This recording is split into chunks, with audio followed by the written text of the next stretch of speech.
आंदोलन की अच्छे से मांगे समझ नहीं आई हो तो आपको फिर से बता दिए जाते हैं। पहला, आपके निकम्मे नकारा शिक्षा मंत्री का इस्तीफा, और दूसरा, हमारे तमाम साथी जो पेपर लीक के खिलाफ लड़ रहे थे उन लोगों की जेलों से रिहाई और उनके खिलाफ दर्ज हुए तमाम मुकदमों को वापस लेना। और तीसरी चीज आप अभी सुन लीजिए, the commissioner of police of Delhi, the home minister of this country Amit Shah will not be allowed to escape without providing accountability for the pellet injuries to protesters. उस वायलेंस के बाद जो खबरें सामने आ रही होती हैं कि पैलेट गन्स तक का इस्तेमाल हुआ है,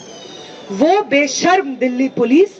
जो 2 दिन पहले तक डिनाई कर रही थी कि कोई पैलेट गन का इस्तेमाल नहीं हुआ है, जब मीडिया ने इसको मैसिव स्केल पे कवर किया, एक मीडिया कर्मी का एमएलसी निकला, उसमें आया कि उनको पैलेट आया है, तब जाकर के फाइनली दिल्ली पुलिस को ये एक्सेप्ट करना पड़ा है 2 दिन पहले कि हाँ हमने पैलेट गन्स का इस्तेमाल किया है। बिहार में भी जिस तरीके का एक्सेसिव टारगेटिंग हो रही है मुस्लिम और दलित स्टूडेंट्स की, नाम पूछ करके उनको मारा पीटा जा रहा है, उनको पुलिस कस्टडी में इंटिमिडेट किया जा रहा है, और अब फाइनली बेऊर में जाकर के मैक्सिमम स्टूडेंट्स को रखा गया है। ये जो टारगेटिंग हो रही है, बंगाल में जिस तरीके से स्टूडेंट्स को चिन्हित करके मुस्लिम स्टूडेंट्स को जेलों में भरा जा रहा है, और जब पूछा जाता है बंगाल की सरकार में बैठे भाजपा के लोगों से और बंगाल पुलिस से, तो उनका ये कहना है कि हम मिसक्रिएंट्स को अरेस्ट कर रहे हैं, जिन लोगों ने उस दिन हिंसा की है हम उनको अरेस्ट कर रहे हैं।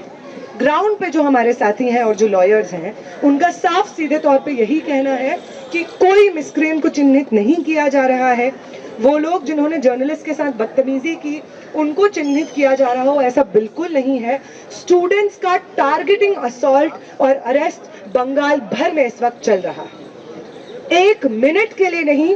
1 सेकंड के लिए नहीं, हम नहीं मानेंगे कि होम मिनिस्टर अमित शाह के एक्सप्लिसिट परमिशन और नॉलेज के बिना सेंट्रल दिल्ली में पैलेट्स चलाए गए हैं, एक पल के लिए हम मंजूर नहीं करते हैं।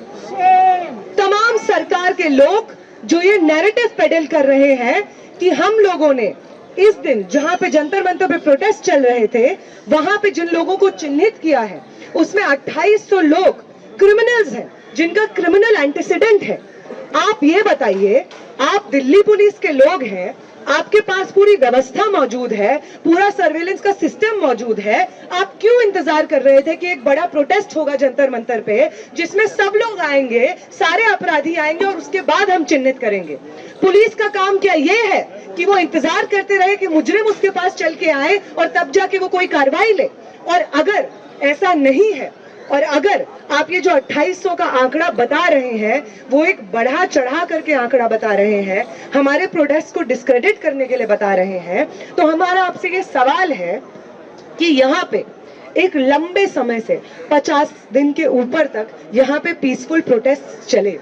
उन पीसफुल प्रोटेस्ट की जो मांग थी, मेन डिमांड धर्मेंद्र प्रधान का इस्तीफा, उस इस्तीफे को, उस डिमांड को माना गया और सरकार ने अपने रिप्रेजेंटेटिव को भेज करके इस चीज को वैलिडेट किया कि यहाँ पे जो स्टूडेंट्स के प्रोटेस्ट हो रहे थे वो जायज हो रहे थे, उसकी डिमांड्स जायज हैं।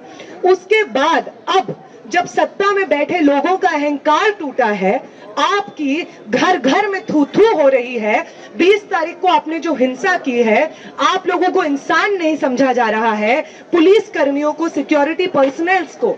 हर जगह पे वो लोग जो गोदी मीडिया का नैरेटिव सुन करके प्रोटेस्टर्स को एंटी नेशनल और पाकिस्तानी कहा करते थे, वो कंधे से कंधे मिला करके आज हमारे साथ चल रहे हैं। आपने जो 20 तारीख को हिंसा की है उसको कंडेम कर रहे हैं, तो आप लोग अपना बचा कुचा अहंकार बचाने के लिए अब इस अटेम्प्ट को कर रहे हैं कि जंतर मंतर पे जो पीसफुली लोग बैठे हुए थे आप उन्हीं को मुजरिम करार दे दीजिए।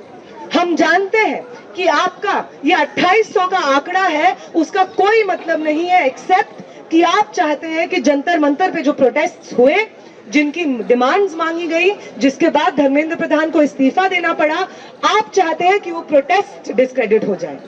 आप चाहते हैं कि आपने जो दूसरा आश्वासन यहाँ पे दिया था कि किसी भी एनडीए शासित राज्य में, भाजपा शासित राज्य में किसी भी पेपर लीक के खिलाफ प्रोटेस्ट करने वाले प्रदर्शनकारी पे कोई मुकदमा दर्ज नहीं होगा और जितने भी अरेस्टेड लोग हैं उन लोगों को रिहा कर दिया जाएगा। आप देश भर में अलग अलग भाजपा शासित राज्यों में अपने इस दूसरे आश्वासन से पीछे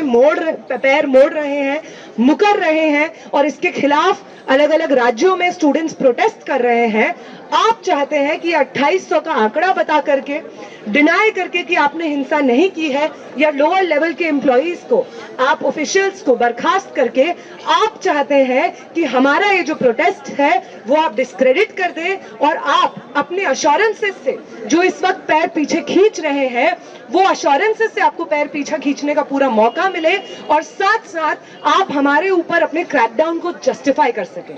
हम यहां से कह देना चाहते हैं जेपी नड्डा को और तमाम सरकार के अधिकारियों को, रिप्रेजेंटेटिव्स को, कि ये चीज कि सेंट्रल दिल्ली में आम नागरिकों के ऊपर पेलेट गन से आप फायर करेंगे, ये एक टेररिस्ट और क्रिमिनल स्टेट की निशानी है। किसी भी तरीके से ना दिल्ली में और ना देश भर के किसी भी राज्य में हम इस चीज को नॉर्मलाइज होने देंगे कि किसी भी प्रोटेस्ट को डिस्पर्स करने का एक वाजिब तरीका है पेलेट गन्स का इस्तेमाल, या जो सिवान में हुआ AK-47 का इस्तेमाल, ये किसी भी तरीके से हम आपको नॉर्मलाइज नहीं करने देंगे। हम मानते नहीं है कि होम मिनिस्टर के एक्सप्लिसिट परमिशन के बगैर इस तरीके के ऑर्डर्स RAF ने कैरी आउट किए, दिल्ली पुलिस ने कैरी आउट किए। अगर आपको ये चीज इस पूरे जंतर मंतर पे और देश भर में जो छात्र आंदोलन चला है, अगर आपको उस छात्र आंदोलन की अच्छे से मांगे समझ नहीं आई हो तो आपको फिर से बता दिए जाते हैं। पहला, आपके निकम्मे नकारा शिक्षा मंत्री का इस्तीफा, और दूसरा, हमारे तमाम साथी जो पेपर लीक के खिलाफ लड़ रहे थे उन लोगों की जेलों से रिहाई और उनके खिलाफ दर्ज हुए तमाम मुकदमों को वापस लेना। और तीसरी चीज आप अभी सुन लीजिए, the commissioner of police of Delhi, the home minister of this country Amit Shah will not be allowed to escape without providing accountability for the pellet injuries to protesters. देश भर में जो ये एंटी मुस्लिम और एंटी दलित विच हंट हो रहा है protesters का, ये नहीं हो सकता है अगर एक्सप्लिसिट ऑर्डर्स